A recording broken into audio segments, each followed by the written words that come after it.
अस्सलाम वालेकुम दोस्तों, आज की वीडियो है हमारी। अगर पाकिस्तान डिफॉल्ट हो गया तो क्या होगा। This will happen when Pakistan default. Allah ना करे ऐसी सिचुएशन आए, क्योंकि हमारे पास सबसे कीमती असासा हमारा मुल्क ही है। फिर भी अगर ये सूरत हाल हो भी जाए, खुदा ना खास्ता, तो हम क्या कर सकते हैं इंडिविजुअल, यानी कि हम सब अपनी फैमिलीज के लिए क्या कर सकते हैं, मैं वो आज गाइड करूंगा। जब कोरोना आया था तब मुझे ये गाइडनेस मुझे एक मेरे हिंदू दोस्त से मिली थी।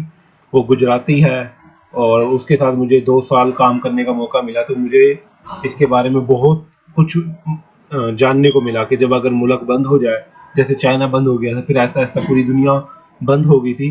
तो उस टाइम उन्होंने मुझे बहुत इंफॉर्मेशन दी। उस बंदे से मुझे बहुत कुछ सीखने को मिला जो मुझे अभी तक काम आ रहा है। तकरीबन 3-4 साल पहले मैंने सीखा था और अब मैं अपनी फैमिलीज को भी सिखा रहा हूँ और कोशिश कर रहा हूँ कि इस वीडियो के जरिए आप लोगों को भी सिखाऊं। ठीक है, ये कंट्री की तो बात है ही। कंट्री ऐसे ही है जैसे एक छोटा सा घर है, उसमें हम सभी कमा रहे हैं, जो मर्द हैं पाकिस्तान में खासतौर पे वो अपना घर चला रहे हैं। ऐसे ही मुल्क है और ये आवाम के लिए है वीडियोस, एक्सपर्ट्स के लिए नहीं है। अगर आप लोग माशाल्लाह आज़ाद चाय वालों को सुनने वाले हैं या बड़े बड़े लोगों को सुनने वाले हैं, तो ये वीडियो आपके लिए नहीं है।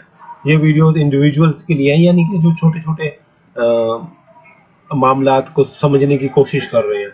जैसे अगर कोई पूछे कि ये सेब किसने बनाया, तो हम आसान सा हल है कि हम अपने बच्चों को यही कहते हैं कि अल्लाह ने बनाया है। हम उसके पीछे की साइंस को नहीं कह देते, इतना साइंसी जवाब नहीं देते किसी को भी। ठीक है, मोटा मोटा लेके चलेंगे जदीद तकाजों के हिसाब से, मॉडर्न एजुकेशन के लिहाज से, जितना हमें इल्म है उसी लिहाज से। ठीक है, हम अपने बाबा जी चैट जीपीटी से पूछा, अस्सलाम वालेकुम। वालेकुम सलाम। वो कहता है कि हमेशा वो कहता है कि भाई हाँ बताइए, मैं आपकी क्या मदद कर सकता हूँ। फिर भी मैं पूछता हूँ, बाबा जी I need help, hello, how may I assist you, please feel free to. भैया मुझसे पूछ ही ले दो, ठीक है, मैं गाइडेंस दूंगा। जो कुछ बाबा जी के पास है वो लाजमी देते हैं और बड़ी खुशी से देते हैं। मैंने इनसे सवाल पूछा, ये ए अदील मैं हूँ। When a country defaults, when a country default, ये कह रहा है कि जब एक कंट्री डिफॉल्ट कर जाती है तो इसका मतलब है कि वो अपने कर्जे नहीं उतार रही। और जब वो कर्जे नहीं उतार रही तो जो उसके इन्वेस्टर्स हैं वो उसके ऊपर कॉन्फिडेंस लूज कर देते हैं, ऑर्गेनाइजेशंस और गवर्नमेंट्स के ऊपर। ठीक है, वो एक स्टेबल कंट्री नहीं रहती। वहाँ पे पॉलिटिशियंस जो हैं आते जाते रहते हैं। जैसे बाजवा साहब थे, उसके दौर में कोई 4-5 आए और चले गए। ठीक है, तो वो कंट्री के ऊपर यकीन नहीं रखते।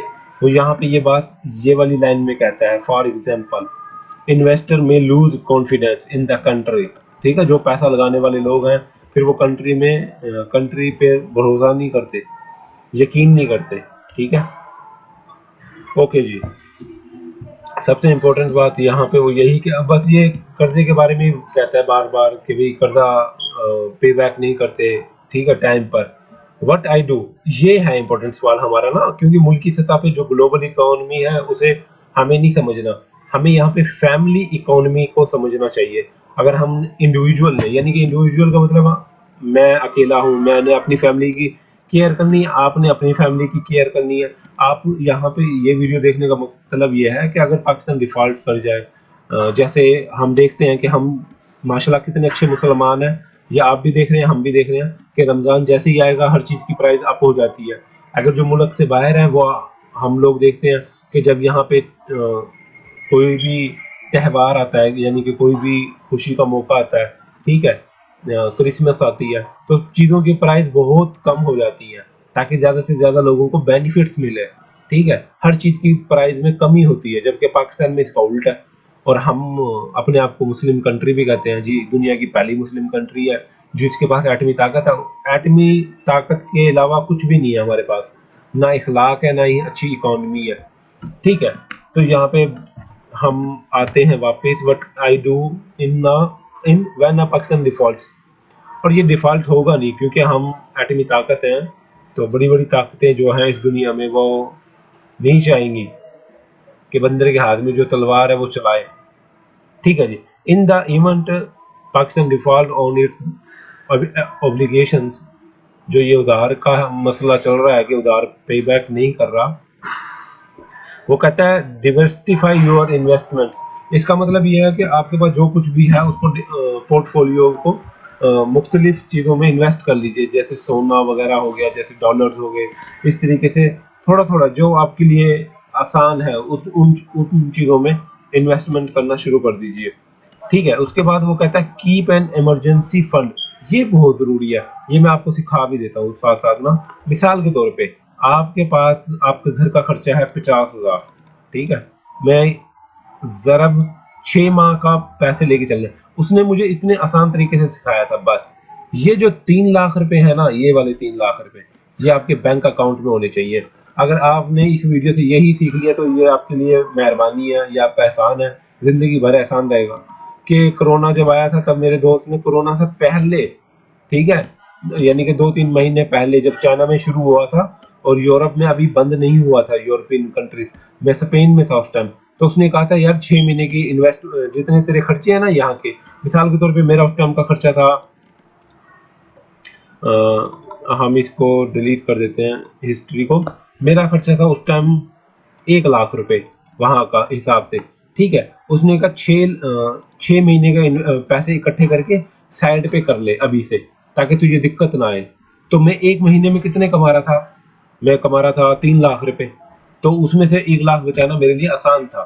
ठीक है, वो कैसे मैंने किया मैं अभी दिखाता हूँ। मैंने जो 3 लाख कमा रहा था उसमें से 1 लाख रुपए महीने का बचाना शुरू कर दिया। पर 2 महीने बाद ही वो कोरोना लग गया। पर 2 महीने मैंने पैसे घर नहीं भेजे थे, इसलिए वो जो 3 लाख की सैलरी थी, 3 लाख, ठीक है, जरब जमा करेंगे ना, बल्कि जरब दो दो महीने की सैलरी मैंने इकट्ठी करके ये 6 लाख रुपए रख दिया। क्योंकि लाख रुपए तो मेरे घर का खर्चे थे, घर के खर्चे थे, आने जाने के थे, सब कुछ था। तो ये 6 लाख रुपए मुझे काम आया जब कोरोना चल रहा था। हम कमाई नहीं कर रहे थे, हम इलीगल थे वहां पे स्पेन में। ठीक है, हम घर से बाहर नहीं निकल सकते थे, जैसा कि पाकिस्तान में था वैसा नहीं था हमारे साथ ना। तो ये चीज बहुत इंपॉर्टेंट है। जितना आपका घर का खर्चा, आपके घर का खर्चा 50,000 हो सकता है, 20,000 हो सकता है, ठीक है, आपके घर का खर्चा है 40,000, ठीक है, किसी तरीके से ये अमाउंट जरब कीजिए 6 महीने से। ठीक है, ये इसको कहते हैं 2,40,000 रुपए किसी जगह पे रख लीजिए। कीप एन इमरजेंसी फंड, 6 महीने का इमरजेंसी फंड हो सकता है, 1 साल का इमरजेंसी फंड हो सकता है, ये आपको साइड पे रखना पड़ेगा। ठीक है, ताकि आपके घर पे कोई मुसीबत आए उससे पहले आप तैयार हो। कुछ भी हो सकता है भाईजान, कोरोना आ सकता है दोबारा, अल्लाह ना करे दोबारा पाकिस्तान डिफॉल्ट हो गया तो आपके पास अमाउंट तो होगी। पाकिस्तानी अपनी वैल्यूज हो रहा है, आप कुछ और लेके रख लीजिए, थोड़ा थोड़ा थोड़ा थोड़ा। ठीक है, maintain an emergency fund that can cover your expenses. देखा, जो एक्सपेंस आपके महीने के हैं वो कवर हो जाए। जैसे आपके एक्सपेंसेस 40,000, उसको 6 महीने से जरब दिए 2,40,000 आपने संभाल के रखने हैं, जो कि 6 महीने का एक्सपेंस होगा। ठीक है, for a few months in case of any unexpected financial hardship. ठीक है जी, बाबा जी बहुत अच्छी बात करते हैं, हमें सीखना चाहिए बाबा जी से। और जितनी जल्दी हो सके ये बात याद रख लीजिए, पाकिस्तान जब से बना है 2 हिस्सों में ही डिवाइडेड है। एक लोग टिम हॉर्टन्स वाले हैं, जो लोग मुश्किल वक्त में भी अच्छे से अच्छा खाने को तरजीह देंगे और उनके हालात नहीं बदलेंगे, क्योंकि उन्हें पता है कि कैसे मुल्क के अंदर अपना हिस्सा लेना है। और एक तरफ ये लाइन लगाने वाले लोग हैं। ठीक है, अगर आप इस लाइन में हैं और इस लाइन में आना चाह रहे हैं तो कोई डिफरेंस नहीं है, ये दोनों इंतहा को पहुंचे हुए हैं। ये लोग मुल्क में कुछ भी हो जाए इन्हें कोई लेना देना नहीं है, ये बर्गर फैमिली से मुतल्लिक है। ठीक है, और इन लोगों का बेचारगी का क्या ही आलम है, इनका भी कसूर है कि ये इल्म नहीं सीख रहे, अपने सॉफ्टवेयर्स को अपडेट नहीं कर रहे। ठीक है, जब अगर इन्हें सीखने के लिए कहा जाए तो ये सीखते नहीं है।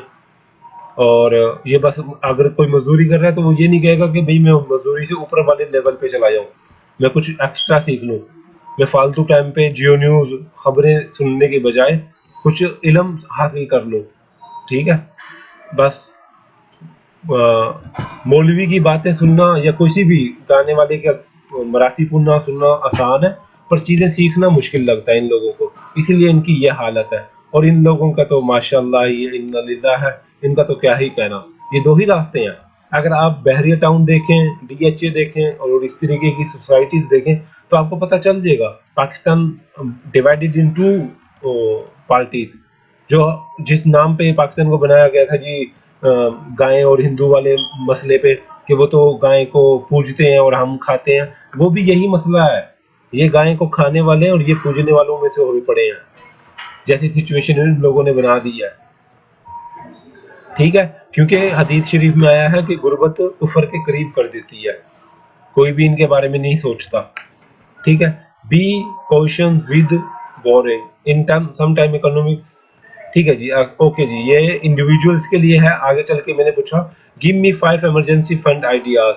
वो कहता है छोटे से शुरू कीजिए। ठीक है, आपको start small and build over time, थोड़ा थोड़ा करके इकट्ठा कीजिए, और साल भर की, और पहले 6 महीने का कीजिए। जो मैंने ये 6 महीने वाला दिखाया आपको, 40,000 आपके घर का खर्चा है, किसी तरीके से 40,000 जोड़ के 6 महीने की 6 महीने तक 6 महीने की आपकी सिक्योरिटी हो जाएगी ये ना। ठीक है, उसके बाद है automate your saving. Another way to build an emergency fund is to automate your savings by setting up a direct deposit on automatic transfer from your checking account to a saving account each month. This can help make saving a habit. ये saving के ऊपर जोर दे रहा है बाबा जी, पर मैं इस चीज को वो नहीं करूंगा। हमेशा इन्वेस्टमेंट के बारे में ही सोचिए कि किस तरीके से सबसे बेस्ट इन्वेस्टमेंट है, आप अपने ऊपर लगाइए, नए हुनर सीखिए। ठीक है, डिजिटल मार्केटिंग सीखिए, और मुल्क में पाकिस्तान में रहते हुए आप अपनी सर्विसेज इंटरनेशनल मार्केट में सेल कीजिए, और ये पैसे कमाने की कोशिश कीजिए। ये डॉलर जो नजर आ रहा है ना, ये डॉलर यूएसडी, ये कमाने की कोशिश कीजिए। अच्छा जी, वो कहता है कट एक्सपेंसेस। ये तो बहुत इंपॉर्टेंट है, आपको हमेशा एक्सपेंस को कम से कम रखना है अभी 1 साल तक तो, क्योंकि जैसे हालात चल रहे हैं उसमें ज्यादा एक्सपेंसेस ना ही कीजिए तो बेहतर है। Sell items you no longer need. ठीक है, जो घर में एक्स्ट्रा चीजें पड़ी हैं वो बेचने की कोशिश कीजिए जल्द से जल्द। ठीक है, 5वें नंबर पे है use windfalls to boost your saving when you receive unexpected windfall such as a tax refund bonus work. हाँ, ये चीजें नहीं है, जैसे आपने एक्स्ट्रा काम किए तो वो आपको आप उसकी सेविंग कीजिए। मिसाल के तौर पे हम हर पाकिस्तानी एक्स्ट्रा काम जरूर करता है, तो वो उसकी सेविंग करे, ना कि एक्सपेंस में या फूट फाट में डाल दे कि भी चलो नया फोन ले लें, फला कर लें। ऐसा ना कीजिए। आखिर में जो ये बात करता है, ये 3 लाइनें, ये बहुत इंपॉर्टेंट है। Remember building an emergency fund is an important step. ठीक है, ये बहुत जरूरी है, बहुत जरूरी है। Financial stability and peace of mind by consistency saving and taking a proactive approach to your finances you can better protect yourself and your family. ये बस ये लाइन सबसे इंपॉर्टेंट है। देखें, मैं अभी आपको समझाता हूँ। जब आप 6 महीने का या 1 साल का फंड इकट्ठा करके बैंक में या कहीं पे भी रखते हैं, किसी भी सूरत में आने वाले मुश्किल हालात के लिए, तो ये सबसे बेस्ट तरीका है कि आप अपनी फैमिली को प्रोटेक्ट कर रहे हैं। Protect yourself and your family from unexpected financial challenges. देख रहे हैं, ये लाइन बहुत इंपॉर्टेंट है। ऐसे रिसर्च करके पढ़ना शुरू कीजिए, सुनना शुरू कीजिए, लिखना शुरू कीजिए, ताकि आपको पता चले कि आपके फाइनेंशियल गोल क्या क्या हैं। उम्मीद करता हूँ ये वीडियो पसंद आई होगी। थैंक यू सो मच, जज़ाकल्लाह। अल्लाह ताला आप सबको खुश रखे।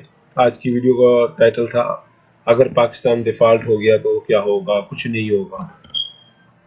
ओके जी, अल्लाह हाफिज।